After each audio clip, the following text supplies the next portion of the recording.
Party है जो जनता के लिए काम करती है। बीजेपी सरकार तो उद्योगपतियों के लिए काम करती है। कांग्रेस मनरेगा जैसी योजना लाती है, खाद एलपीजी पर सब्सिडी देती है। बीजेपी सब्सिडी समाप्त करती है। कांग्रेस सरकारी नौकरी देती है, पेंशन देती है। बीजेपी सरकारी नौकरी समाप्त करती है। कांग्रेस पार्टी ने अपने चुनावी घोषणा पत्र में समाज के सभी वर्गों के अधिकार और हक की बात की है, विकास की गारंटी दी है। सभी के लिए बहुत कुछ है। देश की जनता जानती है कि कांग्रेस के वादे पूरे होते हैं। बीजेपी की तरह 15-15 लाख के जुमले नहीं फेंकती है। जननायक राहुल गांधी के वादों पर जनता भरोसा करती है। वर्तमान केंद्र सरकार की नई व्यवस्था के मुताबिक चुनाव आयुक्तों की बहाली में प्रधानमंत्री, एक कैबिनेट मंत्री और विपक्ष का नेता शामिल होता है। एक तरह से चुनाव समिति में दो व्यक्ति, प्रधानमंत्री और मंत्रिमंडल का सदस्य, दोनों सरकार के आदमी हैं, तो सरकार अपने मन मुताबिक चुनाव आयुक्त चुन सकती है, जो निष्पक्ष चुनाव के लिए खतरे की घंटी है। इलेक्ट्रल बॉन्ड स्कीम को सुप्रीम कोर्ट ने गैर कानूनी करार दिया है। जारी डेटा से यह सामने आया है कि बहुत सारी कंपनियां ने अपने कुल कीमत और आमदनी से अधिक चंदा भारतीय जनता पार्टी को दिया है। यह भी एक बड़ा घोटाला साबित होगा। कांग्रेस का वादा है अग्निपथ योजना को समाप्त कर दिया जाएगा और उसकी जगह बहाली में पुरानी व्यवस्था कायम की जाएगी।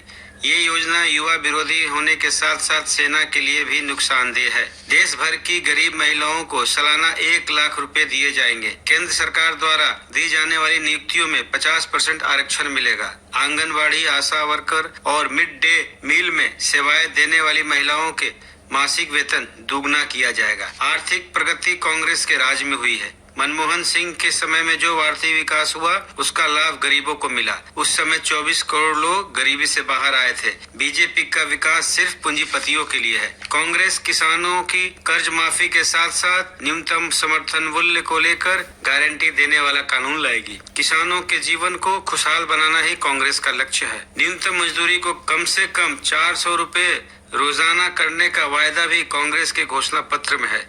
जातीय जनगणना करवाने के साथ साथ अनुसूचित जाति, जनजाति और पिछड़ों के आरक्षण की 50% सीमा को खत्म करने की बात कही।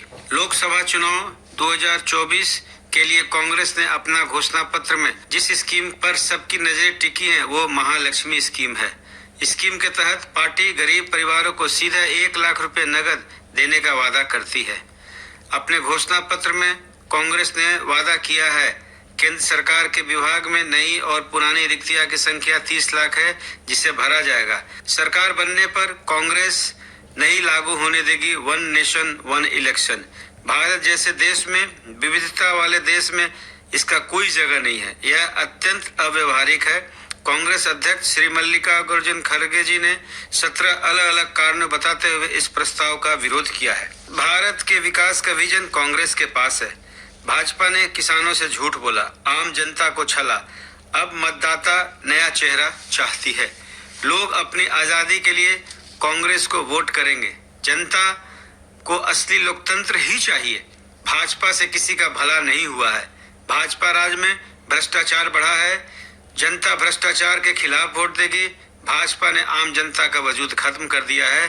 कांग्रेस हर सुख दुख में जनता के साथ खड़ी है। भाजपा सिर्फ गुमराह कर रही है। भाजपा पूंजीपतियों को बढ़ावा दे रही है। इस बार कांग्रेस के पक्ष में अंडरकरेंट दौड़ रहा है। जननायक राहुल गांधी जी की न्याय यात्रा में उमड़ा जन सैलाब इस बात का संकेत है कि बिहार बदलाव चाहता है। इस बार कांग्रेस अपनी 100% सीटें जीत रही हैं। वहीं महागठबंधन भी क्लीन स्वीप करेगा। Jammu Kashmir, CAA, erectile bond सहित दर्जनों ऐसे मुद्दे हैं जहां बीजेपी ने विपक्ष और जनता की असहमति के बावजूद बहुमत के आधार पर फैसले ले लिए, कानून बदल दिया। कई मामलों में सुप्रीम कोर्ट को हस्तक्षेप करना पड़ा। ऐसे में अब अगर बीजेपी को फिर से मौका मिल गया तो संविधान बदलने और आरक्षण समाप्त करने में नहीं झुकेगी।